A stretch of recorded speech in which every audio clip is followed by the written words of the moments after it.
Lo que se mencionó el día lunes 13 en el Congreso Americano de Reumatología en San Diego acerca de enfermedad pulmonar intersticial. El día de hoy se me hizo muy interesante una plática en la cual era una sesión en la cual platicaban un neumólogo, una neumóloga, una reumatóloga y una paciente que tenía enfermedad pulmonar intersticial asociada a miopatías inflamatorias. ¿Qué es lo que se me hizo más interesante de esta sesión? Uno, escuchar por un lado la versión de los pacientes, ya que la paciente contó cuál es su trayectoria para poder tener el diagnóstico de enfermedad pulmonar intersticial y menciona el tiempo en el cual se hizo el diagnóstico y desde cómo que empezó con los síntomas que fueron inespecíficos y que se los voy a mencionar un poco más adelante. Desde el inicio de los síntomas hasta que se pudo hacer el diagnóstico, pasó 2 años en este inter, ¿no? Se tardaron 2 años en hacer el diagnóstico. Evidentemente pasó por muchos médicos, pasó por cardiólogos, neumólogos, hasta que realmente se pudo determinar cuál era la causa de su sintomatología. Y algo que se me hizo sumamente importante con relación a lo que dice la paciente es que el momento en el que ella tuvo el diagnóstico de enfermedad pulmonar intersticial asociada a miopatías inflamatorias, si bien el nombre pudo causar temor o pudo pues desestabilizar, siempre tener un diagnóstico con un nombre tan complejo puede ser aterrador y puede dar inseguridad. Por otro lado, ella le brindaba tranquilidad en el sentido de que al fin podían ponerle un nombre y apellido a la enfermedad que ella tenía. Y esto mencionó ella que la validaba, porque en su trayectoria por estos 2 años se la catalogó como una paciente que se inventaba los síntomas porque no le encontraban nada. Le decían que pues realmente no había nada mal, que las cosas se las estaba inventando. Entonces, el poder tener el diagnóstico para ella fue algo bueno porque decía, sí, no estaba loca, yo sí tenía algo. Entonces, creo que esto es algo muy importante que tenemos que tener en cuenta. No minimizar la sintomatología de nuestros pacientes y tratar de colaborarlos y llegar al diagnóstico, ¿no? Porque por más eh, raro que suene, el saber que tienen un diagnóstico, que tienen una enfermedad, que lo que sienten es real y que tienen una opción de tratamiento, a ellos les da mucha seguridad. Y ahora les quiero comentar justamente acerca de la sintomatología inicial de la paciente, reforzando un poco lo que dijo la doctora de neumología, que menciona que los pacientes con enfermedad pulmonar intersticial asociada a autoinmunidad generalmente no van a iniciar con lo que nosotros solemos preguntarles, ¿no? Acerca de la disnea. Si es que de repente empieza a tener una disnea progresiva, lo que ellos notan como primer cambio es la disminución en la capacidad en la actividad física. ¿A qué me refiero con esto? Que de repente si antes caminaban 5 cuadras, ahora todavía las pueden caminar, pero necesitan hacer pausas, ¿no? Porque como a las 3 cuadras ya se cansaron. Entonces los pacientes empiezan a decir que se cansan más, que necesitan hacer mayores pausas para realizar sus actividades, pero ellos no refieren pérdida de sensación de falta de aire como una manifestación inicial.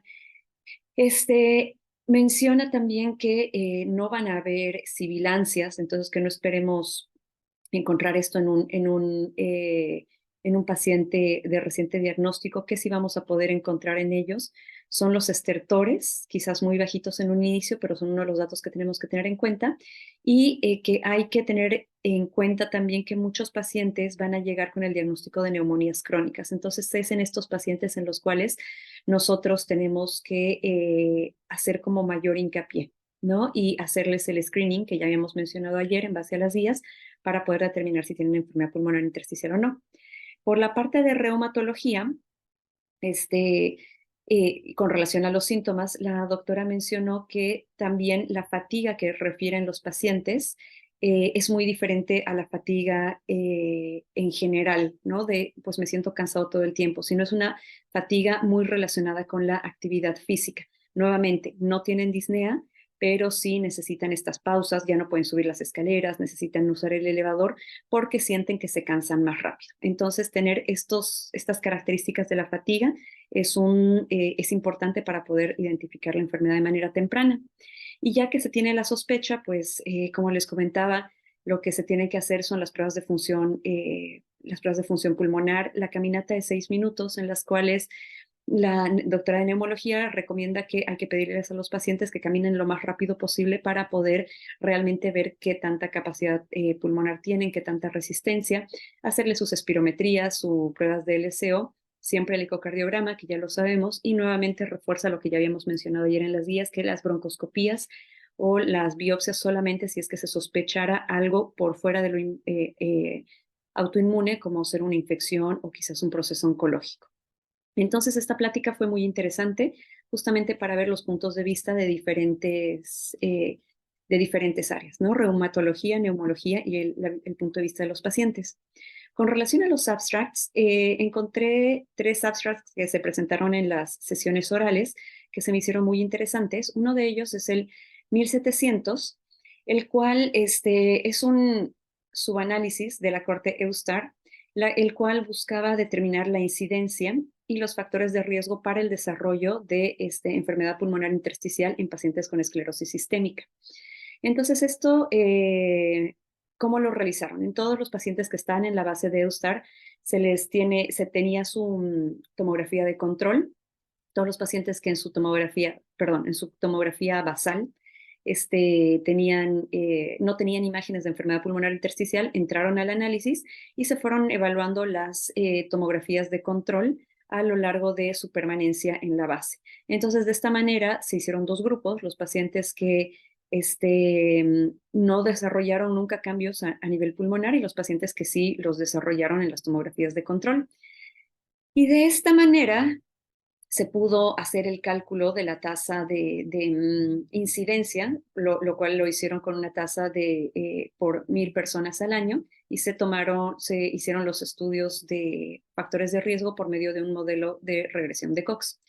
De esta manera, de los 5,336 pacientes que tenían al inicio reclutados con tomografías negativas, 1,080, es decir, el 20% de ellos aproximadamente, desarrollaron enfermedad pulmonar intersticial a lo largo del seguimiento y la media de desarrollo fue más o menos de 3,8 años en el seguimiento que se les dio. Cuando se calculó la tasa de incidencia, se vio que esta era de 74 por 1,000 personas al año cuando se les hacía un seguimiento a los 10 años que fue el tiempo del análisis. Y ya yendo con los factores de riesgo asociados, se encontraron que la presencia de disnea, el ser de sexo masculino, la edad y los marcadores inflamatorios, así como los anticuerpos antitopoisomerasa y las úlceras digitales, eran factores de riesgo para desarrollar enfermedad pulmonar intersticial a lo largo de la evolución, perdón, enfermedad pulmonar intersticial a lo largo de la evolución de la esclerosis sistémica.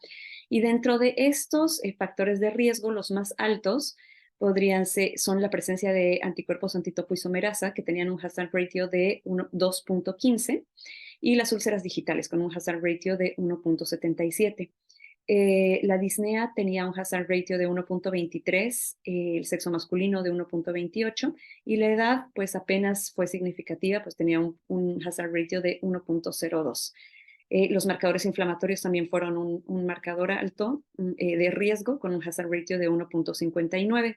Y algo que les llamó la atención es que el tiempo de duración de la enfermedad no tuvo impacto para condicionar el desarrollo de la enfermedad pulmonar intersticial. Entonces, esto nos hablaría de que si un paciente tiene muchos años con la enfermedad, eso no le incrementaría el riesgo de desarrollarla, sino estos otros factores que ya hemos mencionado. Otro de los abstracts presentados que se me hizo interesante es el 1702, en el cual se quisieron observar los desenlaces de los pacientes que tenían, bueno, esclerosis sistémica y enfermedad pulmonar intersticial como una de las manifestaciones, y entre pacientes que recibieron tratamiento combinado con micofenolato de mofetilo y rituximab, comparado contra pacientes que hubieran recibido terapia con trasplante de células autólogas. Entonces, este es un estudio que se realizó en la Universidad de Tel Aviv y se compararon, como le digo, 2 grupos. El grupo de pacientes con micofenolato y rituximab constaba de 22 pacientes y el grupo que recibieron tratamiento con trasplante de células madre autólogas constaba de 16 pacientes. Evaluaron cómo les fue a estos pacientes en cuestión de la evolución clínica Y en el análisis se encontraron que no habían diferencias variables en las variables demográficas o clínicas, pero ya cuando se les hizo el seguimiento, notaron que el grupo de tratamiento combinado tenía una mejoría clínica del 86% comparado con un 81% de mejoría en los pacientes que tenían el tratamiento con trasplante de células madre autólogas. Si bien hubo diferencia en los porcentajes, no hubo significancia estadística con este hallazgo, con una P de 0.7. Entonces es algo que todavía no podemos tomar como definitivo, es una tendencia y habrá que seguir investigando con relación a eso. Y lo que sí se vio es que el hazard ratio para tener una sobrevida libre de evento fue mejor para el paciente, el grupo de tratamiento combinado, con un hazard ratio de 0.09 y esto sí con una P estadísticamente significativa. Entonces, pues cuando se hace la comparación parece que los pacientes que reciben tratamiento combinado pueden tener un mejor tiempo libre de eventos en la progresión de la enfermedad. Ambos grupos presentaron mejoría en la capacidad pulmonar vital, sin embargo no presentaron cambios en la difusión del SO. Y si bien algunos pacientes habían recibido nintedanib durante su evolución, mencionaron que el uso de nintedanib no modificó los resultados que ellos encontraron. Y viendo las otras características clínicas que presentaban los pacientes a nivel cutáneo, ambos grupos, tanto el de micofenolato con rituximab como el del trasplante de células autólogas, tuvieron resultados similares. Es por eso que este trabajo concluye que la terapia de combinación da resultados muy similares con la terapia de trasplante de células madres autólogas, y esto es bastante bueno en el caso de los centros en los cuales no tenemos la posibilidad de dar el trasplante autólogo de células madre. Podemos darles un tratamiento combinado de rituximab y micofenolato y tener buenos resultados en nuestros pacientes. Y finalmente, otro estudio, otro abstract que se presentó es el 1704, que también se me hizo muy interesante porque en este estudio que se realizó en la Fundación Policlínica Universitaria Agostino Gemelli en Roma, Italia, se trató de ver si es que las erosiones esofágicas podían predecir el deterioro de la función pulmonar en los pacientes que tuvieran enfermedad pulmonar intersticial asociada a esclerosis sistémica. Entonces, en este estudio se incluyeron a los pacientes que tuvieran síntomas gastrointestinales, pacientes con esclerosis sistémica con síntomas gastrointestinales, desde el 2005 hasta el 2015, y se les hizo seguimiento endoscópico, clasificando las lesiones esofágicas según los criterios de Los Ángeles. Y es de esta manera, bueno, que se les dio seguimiento y con relación a las pruebas de función pulmonar, se les siguió por 48 meses y de esta manera se comparó la mortalidad entre los pacientes que tenían enfermedad pulmonar intersticial con manifestaciones de erosión esofágica y sin manifestaciones de erosión esofágica. De esta manera se incluyeron a 214 pacientes. De ellos, 59.8% solo tenían enfermedad pulmonar intersticial, 33.6% solo enfermedad eh, esofágica erosiva. Y cuando se les hizo el seguimiento, se encontró que de estos pacientes con enfermedad pulmonar intersticial, 49% presentaron progresión. Encontraron que la enfermedad erosiva esofágica se asoció con menor tasa libre de progresión, es decir, que los pacientes que tenían erosiones esofágicas pues tenían mayor riesgo de presentar progresión. Y cuando se analizaron las erosiones esofágicas como una variable independiente, se encontró que su presencia incrementaba al doble el riesgo de progresión en enfermedad pulmonar intersticial, y ya cuando se hizo el estudio multivariado, ajustado por edad, sexo, úlceras digitales y duración de la enfermedad, este riesgo permaneció elevado con un hazard ratio de 1.97 para progresión de la enfermedad pulmonar intersticial. Entonces, hasta este punto podemos decir que la presencia de erosiones esofágicas sí se relacionan con el riesgo de progresión de la enfermedad pulmonar intersticial. Y cuando hablamos acerca de la mortalidad, Se vio que en esta corte hubieron 51 muertes, de ellas 27 correspondieron al grupo de enfermedad pulmonar intersticial, y de estas 27, 23 muertes fueron específicamente por alguna complicación de la esclerosis sistémica.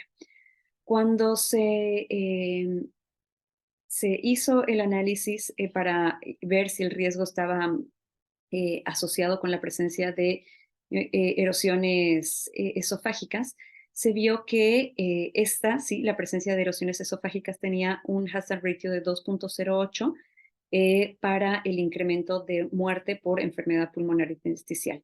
Entonces, tener en cuenta que todos los pacientes que nosotros tengamos con enfermedad pulmonar intersticial, hacerles el seguimiento endoscópico, porque la presencia de estas erosiones pueden condicionar una mayor progresión e incremento de la mortalidad.